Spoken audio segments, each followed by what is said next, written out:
We begin this hour in Uvalde, Texas, where today is an emotional day. Public schools have reopened this morning for the first time since 19 students and 2 teachers were killed there in a mass shooting. NBC News correspondent Morgan Chesky joins us now live from Uvalde. Morgan, good morning. Yeah, Willie, good morning. And as you can imagine, a mix of emotions here in this community today. With Robb Elementary being torn down, the students who went there are now splitting up against several area schools that will look far different than they did just a few months ago. Everyone here tells me that they're on their own timeline when it comes to grief, but they are hopeful that this first day back to class will bring about some real healing. For many in Uvalde, summer break was a blur. Now this tight-knit town is wondering how to go back to school. For Priscilla Bueno and husband Julio, priority number 1, helping their 10-year-old daughter Madison, who was at Robb Elementary that terrible day. I want to just shelter her as a mom and just keep her home. But of course, I don't want her to live in fear. So the parents enrolled her in a private school in Uvalde, which they say made immediate safety upgrades for everyone's peace of mind. When you walk into your new school, do you feel safer? Yeah. Uvalde Public Schools promising extra law enforcement will be on hand, along with counselors and comfort dogs. And outside, some schools have new high fencing. You need to clean house. The change is coming after a painful summer, as parents demanded more for student safety. I can't help but wonder if they just didn't find our children worthy of being saved. Former Robb teacher Elsa Avila says after she was shot through a window, she texted for help, but no one came for more than an hour. Has there been any moment at all that this tragedy hasn't been on your mind? No. No. Sometimes it's so bad I can't. I have to sleep with my light on because I can't handle being in the dark. Yet despite the pain, she believes her town is healing with the help of some Friday night lights. Uvalde's football team, the Coyotes, earning a hard-fought first victory, wearing new jerseys handed out by players from the Houston Texans. You'll find similar acts of kindness almost on every corner, like this mural, capturing those 21 beautiful souls taken far too soon. It is a powerful image, and when these Uvalde Elementary students go back to class, they'll be sporting the team colors of maroon and white, and they won't be alone. Schools all across the entire state of Texas will be Coyotes for the day and joining suit to show their prayers and support for this community that has a long road to recovery ahead. Willie? Yeah, it's a difficult day there. NBC News correspondent Morgan Chesky in Uvalde. Morgan, thanks so much.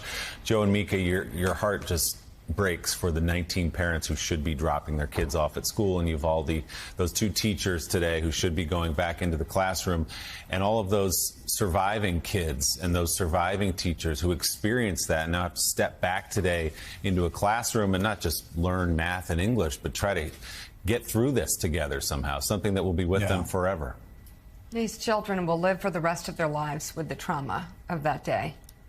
And it will impact how so many parents and so many children are looking at school as they go back to school. I think, Willie, you, Mika, me, so many other parents, we've had to explain this to our children.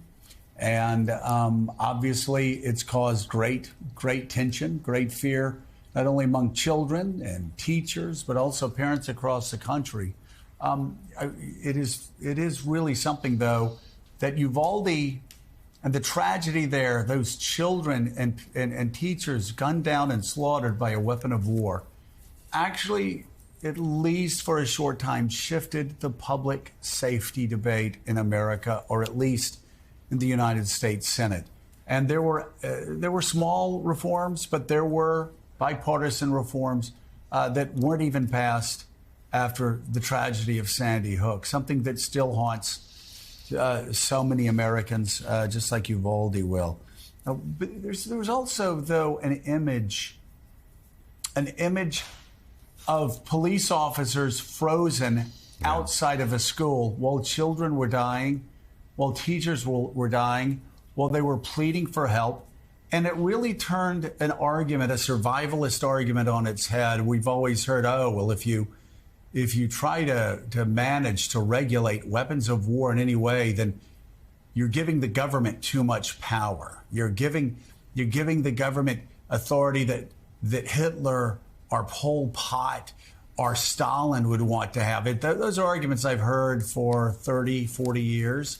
What we saw in Uvalde actually was a twisted, warped system that actually allowed a deranged 18-year-old to go buy a weapon of war that actually outgunned our own police officers, our own law enforcement officers who had to sit outside they didn't have to, but they were ordered to sit outside while little children bled out and died, while teachers bled out and died, because our police were outgunned because of the wackos, the extremists that say that the government can't do anything, can't ban weapons of war from 18-year-olds with psychological problems.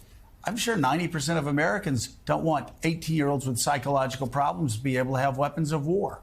And yet there's still people who are fighting to change that from 18 to 21 to make it tougher for them to get weapons of war. I know they're certainly fighting the idea that 90% of Americans want universal background checks. So the debate has changed because of the tragedy in Uvalde and because of the horrifying scene of dozens of police officers sitting outside while little children were bleeding to death inside. Yeah, and we heard from a Robb Elementary parent whose child is going back to school today who said earlier, I want to be able to tell her it's safe to go back because the heroes are there and they'll save you if, God forbid, anything happened again. And she just looked at her dad and said, well, they didn't save us last time. And what do you say to that as a parent? You know, it's devastating. Those images on top of everything else, those are maddening images, knowing that some of those lives could have been saved. So we're certainly thinking about everybody today in Uvalde on a really tough day. We are.